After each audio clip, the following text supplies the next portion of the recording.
Joining me today is Walter Peters of FXJake.com. We're going to talk a little about his approach to trading. Walter, thanks for joining us. Thank you, Samit, for having me. I appreciate it. Yeah. The first question I like to ask every trader who sort of takes the time out to join us is how did you get started with trading, and you know, I guess what's your background and where you're coming from? Right. Well, I'm a psychologist by training, experimental psychology. So I have sort of a background in statistics and decision making. And I would say that as far as trading goes, the decision making background has been very helpful in thinking about my thinking, which is sort of what I studied in my doctorate degree, is thinking about your thinking. But as for the statistics, it hasn't really been as much as a statistics-based trading career as I would think, because most of the statistics are quite simple, and they're not as complex, I guess, as they get in the world of psychology when you're studying people. So whereas at the beginning, and most people think this, they think, well, a statistics background in trading will be great. It's okay. It's not nearly as useful to me as a background in thinking about your thinking. So I originally, how I got into trading was I originally thought for most of my young adult life that I would be what's known as a jury consultant. That's what I wanted to do. It was sort of my dream job. When I heard about this, when I was sort of in my third year of college, I heard about this career. And as you probably know, for those of you in the United States, you know that a jury consultant is someone who helps usually a defendant choose a jury. And all of the research that goes into that. And it's often psychologists that do that work. And in the States, there are only a few dozen of these people. So it was a really coveted job, and I landed one, and I worked as a jury consultant in San Francisco. However, as fate would have it, my good friend, who also went to graduate school, he had a much stronger background in trading, but he also went to do his PhD in psychology as well, and he dropped out after a year. And he convinced me while I was in the midst of my jury consulting career that, and remember, this was my dream job. He convinced me that it was a good idea for me to quit my job and move down to Los Angeles, where he was, and begin this Forex trading thing. And this was back in 2000. And so I did it. And I have to say that it was much more difficult than I ever thought it would have been. But that's basically where I got started. I had a friend who had a really strong background in trading, stocks, options, and he was getting to Forex, and he basically convinced me to do that. And he's actually a well-known trader. He was interviewed in the book Millionaire Traders by Kathy Lien and Boris Schlossberg. Okay, great. And he's the one that sort of got me going. So that's basically the long-winded story about how I got started. And now you have some educational services running a trading room. You also manage a fund, right? Yeah, it's basically a pooled. It's mostly word of mouth. It's basically a pooled account, essentially, and so that's where most of the money is made, basically trading this large chunk of money. For me, yes. Is it? You're in Australia now? Are you regulated in the U.S. or is your fund? Is it not taking external clients or? Yeah, we're not taking clients at the moment. So essentially, what we're doing is in Australia the regulations are very different to what they are in the United States, as you know. Yeah, which is one of the reasons why I'm down here. So in essence, what we have is trading rights over the separate accounts. That's basically what it is. And in Australia, the separation between trading and education, all those things that are very sort of, clear cut, and there's walls between those in the U.S. In Australia, it's much more lax, and the rules are completely different. But the main reason why I went to Australia is not because of that, but because of the time zone. And I found as a trader living in California, trading the New York market, or even, the London market, or possibly the New York market's doable. But I like the London market for my entries, and I like to watch my entries, even though they're mostly long-term trades like daily charts and 4-hour charts and weekly charts. I do like to see them get entered, and and I just couldn't do it in California, where as as a forex trader, if you're trading the London Open in California, you're basically a zombie. Right. Like you don't have any life really. So that was the main push for me to get down to Australia. Other than the fact that I visited and I enjoyed it, I wanted to come down simply because it was a great time zone. Whereas in the States, in California, you'd be looking at trading the London market around midnight, 1 a.m. around there. You'd be getting ready to work. In Australia, on the East Coast here, you're looking at like 4 p.m., 5 p.m. So it's a nice mix of having your days open during the Asian session, which tends to be quite quiet, and then working in the early evening. So it's actually quite good this time. Sure, I can certainly imagine. I've tried trading overnight, and that doesn't. So I know exactly the potential zombie effect for if you're trying to trade overnight. So you had this job as a jury consultant in San Francisco, and then you quit that. When you quit that, did you really know anything about trading? Had you ever even placed a trade, or were you just sort of jumping in like your friend was obviously a persuasive person?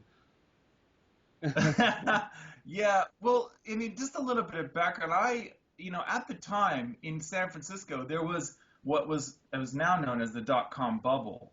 And so a lot of what was happening in San Francisco was, I had friends that would take their dog to work, and they would go to work in their board shorts, and you know what I mean, in t-shirts. And meanwhile, I was literally traveling across the country every weekend, living out of a suitcase and wearing a suit. Now, there's nothing wrong with wearing a suit, but it's not my favorite thing to do. And I basically did it, all day, every day, 7 days a week. So it was more than just the fact that the trading seemed lucrative. It was also the fact that there was so much going on at the time. And I've since learned a lot about things like bubbles and manias and things like that have come in handy as a trader.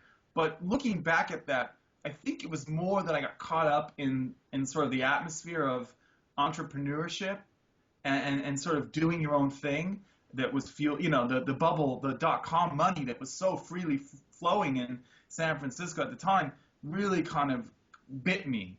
And that's really probably the primary reason why I left. Now, I did read a lot about trading, but at the time when we were getting into this, there was basically one book about Forex trading. And my friend who convinced me to get into Forex trading actually met that author as well a few years after that. So I'd read the one book about Forex trading, and we had opened up what were essentially some of the first players in online Forex trading. It was just starting to come about in 2000, 2001. So we had opened up demo accounts at Saxo Bank in Europe, and FXCM was starting to come on board, and Owanda and places like that. So some of these companies that are still around now. So I did a little bit of that, but obviously, as you know, demo trading is nothing like live trading. And so I did know a little bit about trading, but to be honest, there really wasn't much out there about Forex trading. So you had to lean on technical analysis books about stock trading, and sort of apply those things to the Forex markets as best you could. So that's really all I had as a background, really. Yeah. So you jumped in 2000. March 2000 was when Nasdaq peaked over 5,000. Yep. So it sounds like you were roughly around that time frame. When and you jumped in, you had a little bit of knowledge. When did you get to a point where, or how long did it take where you got to a point where you got the hang of it? You're gaining confidence. You're keeping your losses under control. You're starting to see the path to profitability. How long did that take? How much pain, I guess, was there of a learning curve? About 4 years. Okay. 4 years. Yeah. Yeah.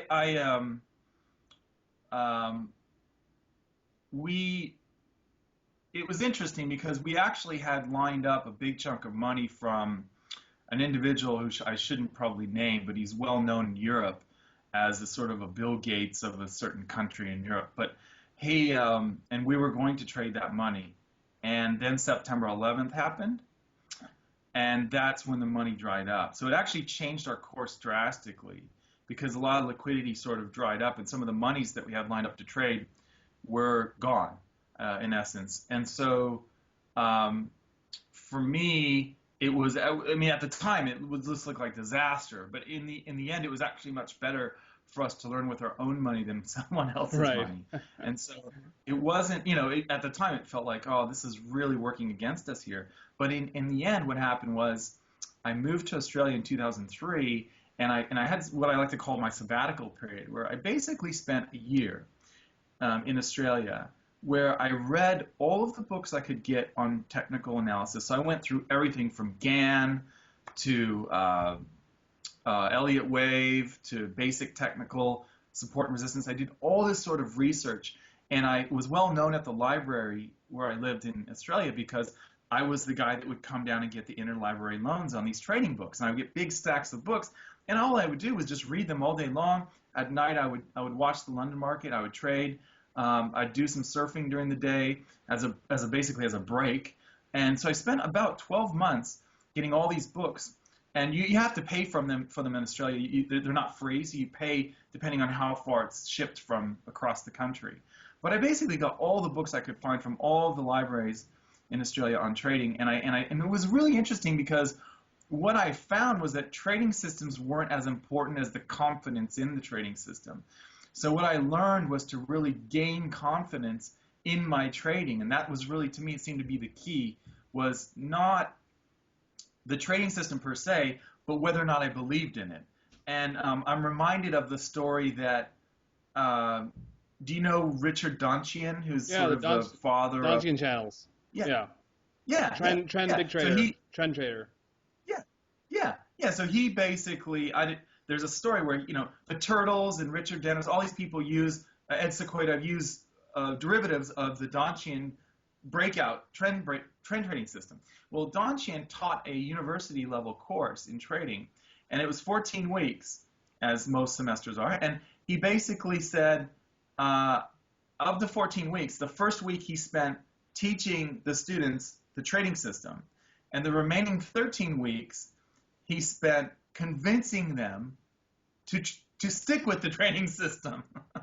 And I find that really telling because in trading, I think there's a real lesson in that the real gains are made not in finding the perfect system, but in understanding that the system works and believing in the system and sticking with the system through all the drawdowns that are inevitable. And I find that backtesting really is the way that you get that confidence. So that's right. That was my basic end result of that year of reading everything, looking for the magic bullet. Basically came to the conclusion that, well, really what I need to do is find something, stick to it, and get good at it. And that's how I found basically consistent profits. And it wasn't until I decided to do that, instead of switching systems and jumping around, that didn't lead to anything other than frustration for me. So you mentioned backtesting was vital to developing the confidence in your system, and I know you talked about that in your book on what's it, naked Forex or trading naked or yeah. Naked Forex. Yeah. You talk about the importance of backtesting. You also talk about how you're really a price action trader, don't really use indicators as they're derivatives of price themselves. So they're kind of like there's a lag effect there. I guess, are you still, with your approach, do you still need to, the things that worked in 2004, 2005, are they still working for you today, or are you sort of constantly discovering new methods, or is it what's working continues to work? Yeah, good question. That's a great question. This is the way I look at it. First of all, I don't really have any problem against indicators. I believe that it's possible to trade them successfully, and I know of systems that will work that are indicator-based. But what I do believe is this, is that if I'm going to rely on indicators, I better have a complete confidence in that indicator-based system, because if I don't, it's easy for me to take the CCI and pull it off my screen and throw it away and never see it again, and blame those results on the CCI, right? So the difference between an indicator-based system and a price action system is once I understand a price action pattern, or a price action system, then I will always see that. Yeah, so the basic idea is that I don't think that if you trade indicators, you're going to be a losing trader. I know that there are lots of indicator-based systems that people can get to work. I think, however, that most indicator-based traders who use indicator-based systems, will admit to you after years and years that they can probably trade that system. In other words, they're in essence a price action trader, and they rely on the indicator as a bit of a crutch. And they could tell you what the indicator is doing without seeing the indicator if they just see a chart. But having said that, the problem with indicators, to me, isn't that they don't work or that you can't take an indicator and throw it away and never see it on my charts again. So in other words, if I use the CCI to trade a system, okay, I'm using the CCI. Well, and I draw down and I just say, this sucks. The markets stop work. The markets have changed. The markets have changed, so I can't use the system anymore. So I'll take the CCI and I'll throw it off my chart. And I'll probably never see the CCI again because I decided it doesn't work. Well, if I'm using a price action system, I will always see the price action pattern. I will always notice it when I see it, and I can never take it off the chart unless I completely ruin my charts by pasting a bunch of indicators over the top of price. I'm always going to see price.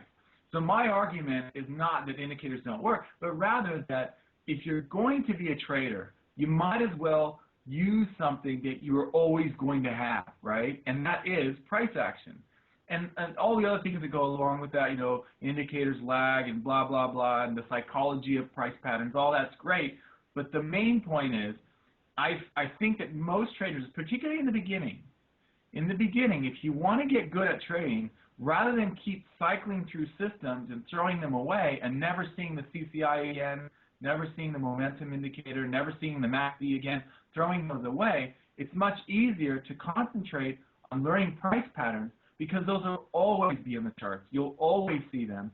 And yes, I would argue they always work. Now, it doesn't matter to me if the markets get more volatile or less volatile, because there are price action systems that work with either of those markets.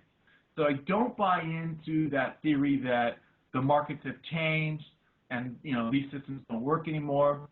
And I don't buy into the theory that this system is broken and it doesn't work anymore. Because my belief is that the patterns that we see on the charts that we use as naked Forex traders are based in the psychology of the market. And the psychology of the markets don't change. And there are many examples of that. What happens, though, I think, in the markets is that traders or the participants of the markets forget about the history of the markets. We forget about what happened, in the past. Like, for example, in Australia, and this is going to sound really funny to people in the United States or Ireland or Europe, but in Australia, there is no surer bet right now than to buy and sell property. I mean, it always goes up, right? Property goes up, you buy it, you sell it for more later, that's it. That's all you need to know. Same thing in China, actually, by the way. All the generations in China know that we should all, grandma, parents, and children all pile in and buy some property because it only goes up. Well, these are the sorts of things that I think traders need to understand, is that, well, in fact, things do cycle up and down. In fact, there was a very similar property boom in Australia in the 1890s, where there was a resource boom, just like there is today, where there was a population boom, just like there is today, and where you had enormous prices being paid for real estate in Australia. And in fact, it all collapsed, of course, and retraced 70%. And I think that as traders, we need to understand that the markets don't change. So when we see things that happen on the charts in 1930s, in 1970s, they're just as valid as they are today in the 2000s. So to me, I think price action is the best way to see that on the charts. So you've mentioned that these systems continue to work, where and having confidence in them is really the most important thing. And the psychology of the market is what ensures that a lot of price action trading will continue to work. So based on that, is your approach, or I guess what I'm wondering is your approach, can it be purely rules-based, algorithmic? If you see Can you basically almost mathematically determine support and resistance, and mathematically or algorithmically identify candlestick patterns that are reflective psychology? And is it always the same exact thing every time, or is there an element of intuition that plays into your strategy? Yeah, great question. This is something that comes up a lot with students because you, I'll often get a student who's, a programmer or sort of analytically based, very logical person who says, I'm going to program this system and I'll show it to you and see what you think. Now, my gut feeling is that most traders are better off using it as a discretionary system and applying their own brain power to pattern recognition. I do believe it is possible to create algorithms that will duplicate these trades. However, I should say that I don't believe that any traders are purely algorithmic, at least any retail Forex traders. And the reason I say that is because we, the trader, turn the system on and off. So even though we say we're using an algorithm, we're using an EA, we're using a trading robot, we actually decide, oh no, there was a tsunami in Japan, I'm going to turn off the trading system. Or oh no, there's another GFC, I'm going to turn off the trading system. So we actually, even though we call ourselves algorithmic traders, we're in essence all discretionary traders because we decide when to turn them on and turn them off. So I don't think it's very easy to become an algorithmic trader. I think it sort of cuts against the grain because people like to think that they're making the decisions. So my argument is you might as well just do that then. You might as well become an expert at pattern recognition and use these price action trading systems on your own rather than trying to convince yourself that a robot's doing that because you're the one that's playing the robot, right? Sure, absolutely. That's my only argument. Yeah, I think it's possible. I just think that most people won't do it. In Yeah. terms of your daily routine, you had mentioned you moved to Australia obviously to focus on the London opening hours, but you also said you trade a lot or largely looking at the daily chart. What's sort of your daily approach? As I'm sure getting into a routine of sorts, or you're not going to be able to place a trade if you don't have the markets in front of you, if you're not watching the charts, or you don't have a routine of sorts down. What's sort of your routine for approaching trading? Great question. If I were working, I could probably do the same thing that I do. Probably not trade the 4-hour charts as much, but what I basically do is I use a 5 p.m. New York time close for my charts. So what that means is currently in Australia, that's where I am, it's 7 a.m. that the daily candles close. So that's an important time for me because I want to see basically what happened on the daily candle, all right? So what that means is I will know in the morning when I wake up whether or not I'm probably going to have a trade trigger that evening during the London or New York markets. Also, what's important to me is to see what happens during Asia because I follow what's called the Asian drift, which is normally the Asian market will drift in one direction and then London and or New York will take it in another direction rather quickly. So, for example, if I have a sell set up on the Aussie yen, right, what I would expect to see during Asia is that it would slightly drift higher. And if it did that, I'd get very excited because I figured that, yeah, my entry order, my sell stop, which would be typically placed below a low or something like that, that's more likely to be triggered during the London or New York session. Now, if instead the market drifts lower and I'm expecting the Aussie yen to fall, then what I'll have to do is keep a close eye and see how far low it goes. Hopefully it will bounce a little bit up toward the end of the Asian session because now I have a new low. So I'm not using yesterday's daily candle as my entry price, but instead I'm using the low that was made over the last 5 hours or so during the Asian session. So the Asian session is quite important to me because it sort of sets up whether or not I expect my trade to be triggered and whether or not it's sort of behaving. Now there are occasions when the market will just go in one direction during Asia, same direction during London, and keep going during New York. I find those days to be quite rare, and I often miss those really great opportunities where the market just keeps going simply because I was waiting for that Asian drift that never occurred. But I find it's much better to, use the Asian drift 7 out of 10 times and miss those 2 or 3 opportunities, when it doesn't do the drift. But I use that as sort of a gauge of how healthy my trade is looking. So I won't trigger it until London Open, but watching it during Asia just to make sure that it's behaving is important to me. So it sounds like you can sort of casually watch the markets as these sessions are progressing. About how many trades do you end up putting on over the course of a day, week, month? Probably about 6 trades a week, Okay. around there. I don't know if you count weekly chart trades because for example, I have a Euro Swiss weekly trade in right now, and it's been a month. So I mean, does that? I don't know what that trade counts. Does it count when I took it a month ago or whatever? But so I have some of those weekly chart trades that are in, sort of just taking time. But probably around 6 trades a week is about average. And is there in terms of, do you focus on, I guess, riding a trend? Would you call yourself, you look at reward risk ratios at all, and you have to say, some traders might want 3 to 1 or 10 to 1, or is that not really, how much does that factor into Yeah, your approach? yeah, that's a great question. This is what I found is that most traders I've come across, because essentially you have to decide as a trader. It's a great question.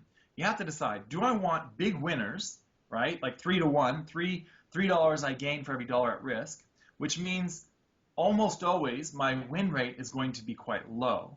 Or do I want to focus on winning a lot and maybe being closer to a 1-to-1 ratio, or maybe 1.2 to 1 or 1.5 to 1 or something like that? And what I've found is that most traders don't have the fortitude to stick with a system that only wins 40% of the time. So while it's great to get $3 for every dollar at risk, it's difficult psychologically to stick with that. So I'm like most traders. So I prefer to have like an 80% win rate and win $1.20 for every dollar at risk. Other traders are happy to lose 65% of the time, and then they get $3 for every dollar at risk. So it really depends on that. I mostly trade. I shouldn't say that I mostly trade, swing type trading, but I do trade with the trend as well. I find it that most of my trades end up being swing type trades or sort of reversal, hooking into a reversal point, than they are trend trades. But I think over the last 3 years, I've become better at riding the trends. Mm-hmm. So it's all a taste thing. Most traders either want to win big or they want to win often, and most traders either want to find reversals or they want to go with the trend. And it takes a little bit of work to get beyond your preference, to sort of expand as a trader. And I find that I've been able to do that. But if I had to choose, I'd say I'd be looking for reversals, and I'd be looking to win a lot, often, a high win rate, basically. Now, in Forex trading, well, I guess it's a two-part question. Are you trading CFDs as well, and related to that, or there can be a large universe of instruments to trade. Even within Forex, there's 4 major pairs or 8 major pairs, but there can be, depending on your broker and your approach, there can be 40, 50 pairs plus CFDs. So are you looking at all these charts every day, or are there just like a few that you're focused on? Yeah, good question. I look at a ton of charts. So I probably watch about 25 currency pairs, and then I'll watch silver, gold, oil, and occasionally, CFDs that are like, the DAX or the ASX in Australia, some of those indices. But majority of my trading is definitely Forex, 90% of it, and then a few CFDs. I do trade gold and silver quite regularly, but 90% of what I do is there are so many currency pairs, Right. it's, yeah, what I mean? Like, I don't, like, I'm the type of trader that will take a setup and use that setup on 30 different markets, 25 currencies and 5 other markets. So I'm not the type of trader that says I only trade the pound or whatever, So again, the theory is that the psychology, the market participants are driving these price action patterns. So that's why it's easily applied for me to multiple markets. I think that's about it in terms of the questions I had. Why don't you tell us a little bit about the services you offer? Your website's fxjake.com. What can traders get from you by visiting that website? Oh, we have free webinars every week. We look at the weekly open, so an hour after the market opens on Sunday in the States, which is 6 p.m. New York time. We have free webinars. We do free webinars all the time too. If you go to FXJake and you request, the ebooks, you'll be on our list, and we'll let you know whenever. Like I often have students who provide webinars and things like that. So, yeah, I try and give a lot of stuff for free. There's also a forum there linked up on my homepage at FXJake, and the forum there is just chock full of all of my trading buddies, and they're showing you how they trade. So most of that stuff is free. If you want to pay for it, you can, but I've got a family growing now, so I'm pulling back on the education stuff just because I just don't have the time, in terms of, I've got a lot of students that I really care about now, so probably not a lot of that going on now, but there is a lot of free stuff. So if people are interested in the free stuff, that's good because it doesn't take a lot of my time. The forum is great. It's taken on a life of its own. The webinars are great. I've got lots of traders now in my community of trading buddies who have really interesting trading systems, and we like to share those just about monthly, at the webinars we have. So if you're interested in that sort of thing, we trade the non-farm payroll every month, lots of stuff like that going on. So if you're interested in naked Forex trading, definitely check out FXJake because we've got a lot of resources and a lot of free stuff for you. So I would check that out. Yeah. The website is fxjake.com. Walter, thanks a lot for taking the time to join us and just talking about the markets. Thanks a lot. Have a good Take one. care.